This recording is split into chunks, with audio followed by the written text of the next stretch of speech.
Ano ang inyong ihahanda sa Noche Buena o idadagdag sa inyong Noche Buena. Simula na ang countdown to Christmas sarap handaan sa pagluluto ng ating special dish of the day na Cheesy Baked Bangus. Ayan. At syempre, may makakasama ho tayo dito ngayong araw na ito. Ang certified foodie at content creator na si Jasmine Ronquillo. Hi Jasmine, magandang gabi. So lulutuin natin ay bangus lang ho ito pero magiging siya napakalinamnam dahil magiging cheesy baked bangus siya. Simulan na natin ang mga pagluluto na cheesy baked bangus. Okay, so ito boneless ito, no? Yes po. Boneless at ano oyster sauce? Yes po, oyster sauce. Oyster sauce yung nilagay niya. Spread out lang po natin siya. Ikakalat lang natin doon. Yes, tapos, meron pa siya mga ibang ingredients dito na ilalagay para doon sa kanyang cheesy baked. Ano yung baked ba? Pwede ba ihaw na lang? Kung walang pang bake? Actually, pwede po sa kawali. Basta lagyan lang po siya ng dahon ng opo, dahon saging, then oil. Lagyan po siya ng konting water para ma-steam lang. Para steam. Opo. Kung sakaling kung walang oven. Kung wala kang oven. Okay. Yes po. So, merong kamatis. Ano to? White onion? Yes po. White onion kasi medyo matamis-tamis yan. Yes po. Bawang? And then garlic po. Ano to? Mayonnaise po. And cheese? Yes po. At that's, parsley, dried parsley. Okay, siyempre may oyster sauce, paminta and asin. Ito, inilalagay na niya yung mga dapat hong ilagay dito sa loob ng bangus. Hindi na pala ito pagtapatungin. Okay po. So, ito yung... Onion po. White onion. Kasi ang white onion, onion. maganda ho yan. Masarap ho yan. Yes, kasi medyo tumatamis-tamis yan di ba? Yes po. And then, kamatis. Po. Yan. Fresh tomato ang ilalagay natin. Kasi parang... And then, mayonnaise po. Mayonnaise. Ang naging iba dito kasi kung nagaan tayo ng bangus, nag-iihaw, meron siya ng mayonnaise, meron cheese, meron ka ng oyster sauce, yun ang naiba. So, naipagsama-sama na. Lagyan lang po siya ng konting asin. Konting asin. Gaano katagal i-marinate yan? Or kailangan ba i-marinate pa? Okay lang po kahit mga 5 to 10 minutes. As soon as may lagay mo dyan, pwede yes, na. Po, pwede na. Okay, talagang. Tapos, kung i-bake mo siya sa oven, gaano katagal? 25 to 30 minutes po. 180 degrees Fahrenheit. Okay. Hindi mo siya lalagyan ng cover? Ano lang po, foil lang po din. Foil lamang.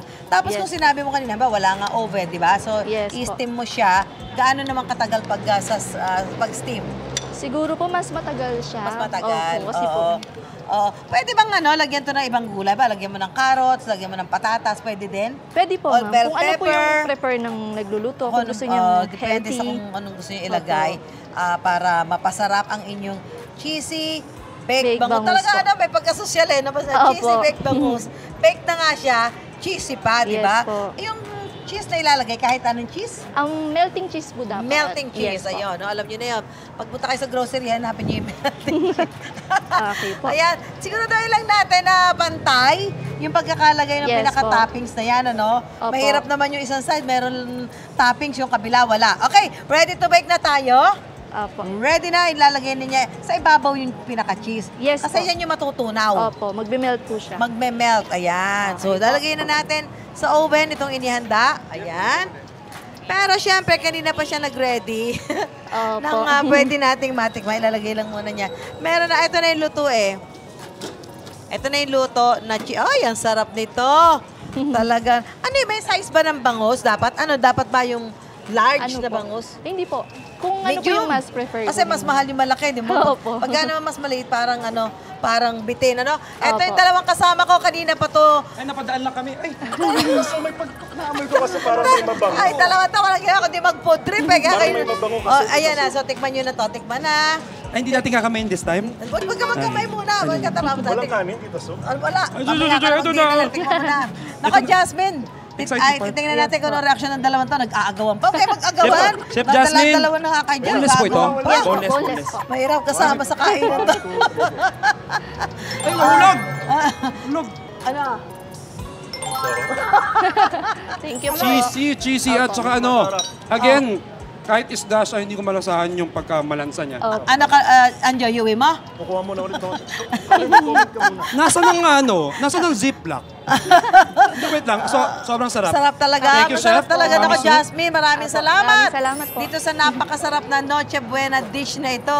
Hindi maganda o gaga sa pagkain. Mga kapuso, iba-iba man na maging bersyon at sangkap ng mga nakasanayan nating handa sa Noche Buena. Ang mahalaga ay sama-sama natin itong pagsasaluhan. Abangan pa bukas ang iba pa mga Noche Buena dish na ituturo namin para ang Pasko maging, hoy, trabaho kayo, Christmas sarap! sabi, tikim lang, gabit, hindi na kayo trabaho.